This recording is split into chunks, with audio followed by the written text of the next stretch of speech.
शेती गमावण्याची भीतीच मेघा मुलाने यांना खंबीर बनवत गेली.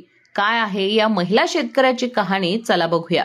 1992 मध्ये विवाह, नंतर मुलं, सासऱ्यांचं निधन आणि शेतीची जबाबदारी त्यांच्या खांद्यावर आली.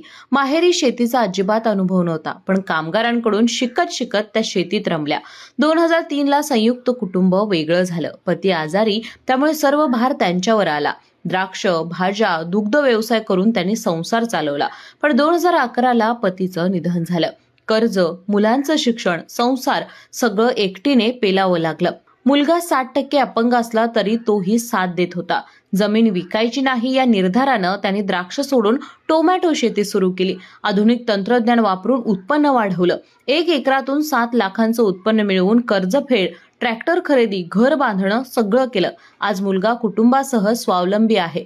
मेघा अजूनही नव्या प्रयोगांसाठी उत्सुक असतात. त्यांच्या जिद्दीला आणि मातीतल्या प्रेमाला खरंच सलाम. इतकी धाडसी महिला शेतकरी तुम्ही सुद्धा पाहिली नसाल.